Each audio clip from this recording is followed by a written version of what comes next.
Salut les floteuristes, alors comme vous avez vu dans cette vidéo, on va essayer de comparer le salariat au freelancing. Alors, il existe plusieurs choses pour pouvoir comparer le salariat au freelancing. Tout d'abord, je tiens à préciser que c'est mon point de vue. Je vais essayer de donner des arguments assez objectifs, mais en tout cas il y a un peu de subjectivité.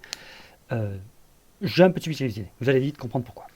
Aujourd'hui, il faut que vous ayez comprendre, pour ceux qui ont vu les vidéos précédentes, je suis salarié et j'ai envie de devenir freelance. Donc j'ai essayé de documenter mon parcours pour devenir freelance. Entre autres. Sinon, parce que mon objectif ultime, c'est dans mes propres applications, mais vous allez très vite comprendre pourquoi je vous dis que je suis objectif.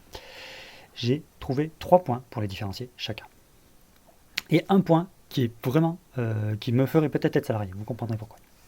Alors, on part du principe que même en tant que, ce que je fais partir quand même comme postulat au début de cet exemple, c'est que on est tous une entreprise. Même si tu es salarié, tu es une entreprise. On va vite comprendre pourquoi. Un freelance, l'avantage comparé au salariat premier, c'est qu'en fait, un freelance a plusieurs clients. Le freelance, par exemple, il peut travailler en parallèle pour 2 voire 3 boîtes. Ou alors, il travaille que pour une boîte en non-stop pendant 3 mois, puis le mois d'après, il retravaille pour une autre boîte. Donc en fait, il n'est pas dépendant d'une seule et unique entreprise, ou d'une seule et unique part de revenus. Je connais beaucoup de freelances qui ont environ 2 boîtes, en moyenne 2 boîtes, donc une au début de semaine, une en fin de semaine, comme ça au moins, s'il y en a une qui les lâche, ils ont toujours des revenus qui continuent à arriver par une autre entreprise.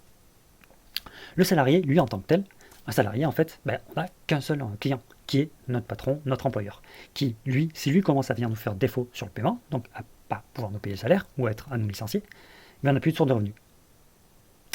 Voilà pourquoi je dis qu'il faut se comparer comme un truc. Si on voit ça, on trouve qu'en tant que salarié, c'est pas terrible. Salarié et freelance, ils ont tous les deux un défaut par contre, c'est on échange notre temps contre de l'argent. Le salarié et le freelancing échangent notre temps contre de l'argent, qui est la pire manière du monde de gagner de l'argent. Parce que l'argent, c'est quelque chose de plus ou moins infini. On peut en gagner autant qu'on veut, en fait. Par contre, le temps, on en a tous une partie définie. On est un moment, on meurt un moment. Donc on a tous une partie définie sur cette planète en tant que temps. Est-ce que vous voulez le passer à être en tant qu'employé, freelance, salarié? Oui, peut-être pas totalement toute la partie. Si on aime notre boulot, je comprends qu'on a envie. Mais après, est-ce que vous avez vraiment envie de ça? Je vous ramène, je ne vais pas rentrer dans les détails, je vous ramène sur le livre La semaine de 4 heures de Tim Ferriss, où tout le monde n'a pas eu la chance de rater ses études d'Olivier Roland. D'ailleurs, il vient de sortir il n'y a pas longtemps en BD, donc pour ceux qui ont du mal à lire des gros pavés, ça peut être pratique. Bref, je ne m'éterniserai pas là-dessus. Deuxième chose. Deuxième point de vue pour le salarié. Le salarié, lui, en fait, il faut qu'on comprenne qu'en tant que salarié, on apporte plus de valeur à notre patron qu'en fait on lui en fait gagner. On n'est pas payé à notre juste valeur. Si par exemple, je vais partir à un revenu de l'heure. Si au niveau de l'heure, on vaut 100 $, de l'heure, tu vois. Je donne des chiffres complètement aléatoires. 100 $ de l'heure. Notre patron, si on lui fait gagner 100 $ de l'heure, va nous payer que 70 voire 80 $ de l'heure pour avoir une marge. En tant que freelance, c'est l'inverse. Si on pense qu'on vaut 100 $ de l'heure, on peut facturer au client 100 $ de l'heure. On peut facturer vraiment ce qu'on coûte. On n'est pas entre guillemets, je mets bien des entre guillemets, sous-payé. On est vraiment au tarif que l'on souhaite. Autre point pour le freelancing, la liberté. Le freelancing apporte beaucoup de liberté géographique.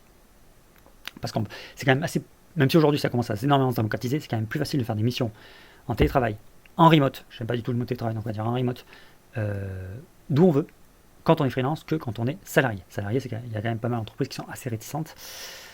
Je ne rentre pas dans les détails, j'ai reçu des offres d'emploi où les boîtes, ils ne veulent pas entendre parler du télétravail. Bref, ça c'est en droit dans le détail.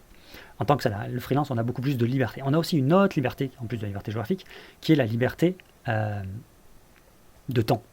Certes, on échange notre temps contre de l'argent, mais on peut, par exemple, si on souhaite travailler que du lundi au mercredi, prendre un client du mercredi et dire qu'on est booké le jeudi et vendredi, mais qu'on veut le garder pour travailler sur nos projets perso, ou parce qu'on souhaite partir en vacances, ou parce qu'on souhaite, je sais pas, aller visiter la tour de Pise, ou j'en sais rien, faire ce qu'on veut, on peut. En tant que salarié, c'est pas ça. Parce qu'il faut qu'on pose des jours de congé. Le freelancing, la freelance permet de nous faire ça. Par contre, le freelance a notre inconvénient, c'est que quand on ne travaille pas, on n'a pas de revenus, vu qu'on dépense notre argent contre notre salaire. Voilà. Donc ça a un avantage, mais c'est contrebalancé par peut-être un petit inconvénient. Ça dépend quel est votre objectif. Moi, en tout cas, je trouve que le freelance a beaucoup d'avantages. Je préfère gagner moins, mais avoir un meilleur confort de vie, que gagner plus et avoir un mauvais confort de vie. Même si je pense qu'on peut, et j'en vois beaucoup qui gagnent beaucoup plus en tant que freelance qu'en tant que salarié. Autre point pour le freelance, c'est on peut choisir ses missions. S'il y a une mission qui ne nous plaît pas, on peut dire non. On peut dire non, la mission ne me plaît pas, l'entreprise ne me plaît pas, ainsi de suite.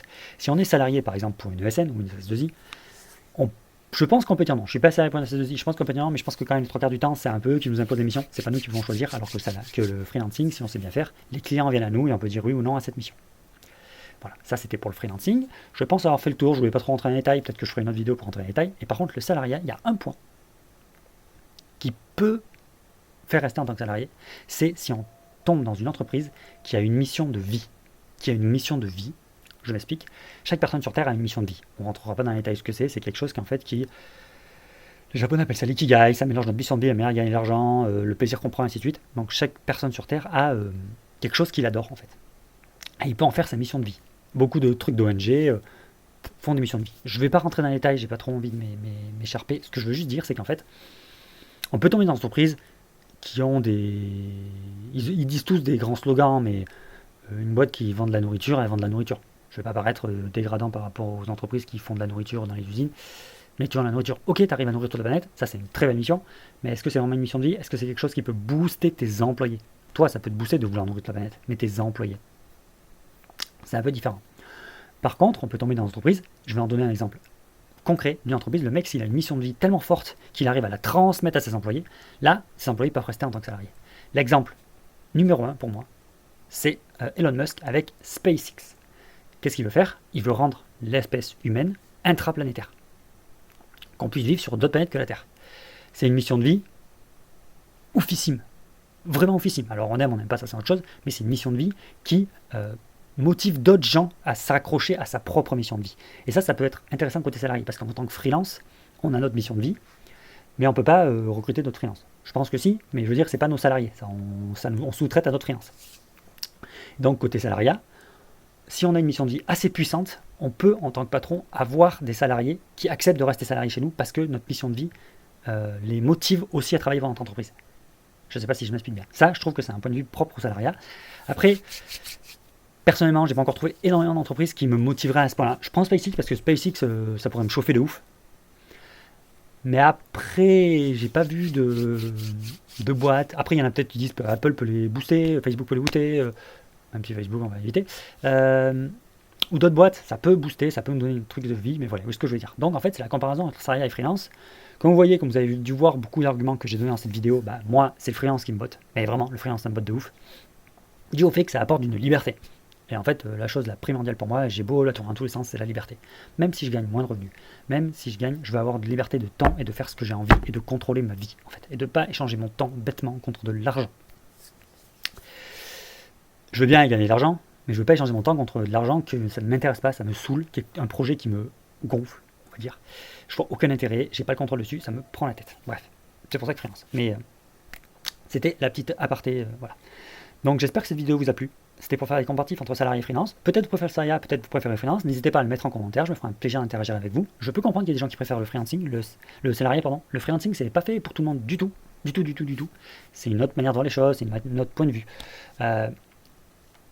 Donc voilà, je compte le partage avec vous. Si vous souhaitez aller plus loin, n'hésitez pas à cliquer sur le lien en dessous pour voir mon Twitter, interagir avec moi, tomber sur mon site web. Vous verrez d'autres articles plus intéressants, plus poussés sur ce qu'on peut faire pour devenir freelance. Tchuss.